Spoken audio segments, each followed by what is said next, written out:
శ్రీ మహాగణాధిపతియే నమః. ఓం శ్రీ మహాసరస్వత్యే నమః. Welcome back to Lavanya's life style. Friends, ఎప్పటిలాగే ఈరోజు కూడా ఒక మంచి డివోషనల్ వీడియోతో మీ ముందుకు వచ్చేసానండి. ఇంకా ఈరోజు ఈ వీడియో స్టార్ట్ చేసే ముందు మీరు లావణ్యాస్ లైఫ్ స్టైల్ ఛానల్ని ఇప్పుడే విజిట్ చేస్తున్నారా? అయితే ఆలస్యం చేయకుండా లావణ్యాస్ లైఫ్ స్టైల్ ఛానల్లోకి వెళ్ళి అక్కడున్న వీడియోస్ అన్నీ కూడా మీరు బాగా వాచ్ చేయండి.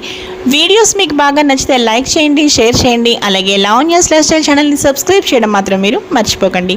ఇక ఈరోజు మనం ఈ వీడియో ఏంటో చూసేద్దాం పదండి ఫ్రెండ్స్. 2025 సంవత్సరంలో ఉగాది పండుగ డేట్ ఒకసారి తెలుసుకునే ముందు ఉగాది పండుగ విశిష్టత ఏమిటో ఇప్పుడు చూసేద్దాం. ఉగాది అంటే యుగానికి ఆది అని అర్థం.